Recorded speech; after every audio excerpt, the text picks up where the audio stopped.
Mais d'être dans le quartier industriel, de ne pas avoir de taproom en ce moment, en 2024, ça, ces joueurs-là, je te dirais que c'est beaucoup plus difficile. Là.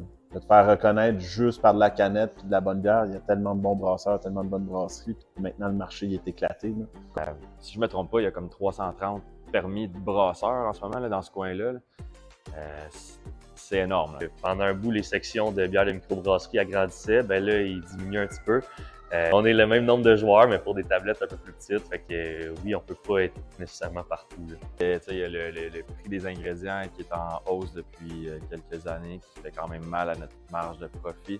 Si on va être dans un marché en décroissance, on va se retrouver à faut couper les coûts quelque part. On a vu l'an passé, en 2023, 11 microbrasseries qui ont fermé au Québec. Et 90% de ces 11 micros-là, il n'y avait pas de brewpub, c'était seulement en canette.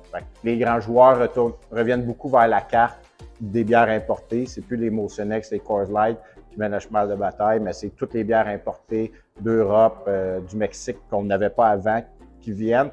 Puis que, grosso modo, si on compare, c'est à peu près le même prix que nous. Le consommateur de microbrasserie a changé par rapport. Tu sais, je vois, il y a encore des gens qui disent « Ouais, mais moi, je veux de la vraie bière.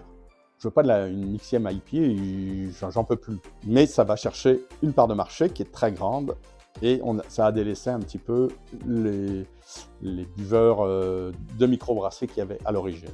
Donc, ces buveurs-là, ils sont rendus aussi âgés. Donc, ils consomment moins de bière et les jeunes consomment moins d'alcool. Selon moi, les prochaines tendances, ça va être des bières moins alcoolisées. C'est plusieurs petites choses qui font en sorte que c'est des embûches par-dessus embûches pour les micros. Il y a du bon aussi. Il n'y a pas juste du mauvais, là, bien entendu.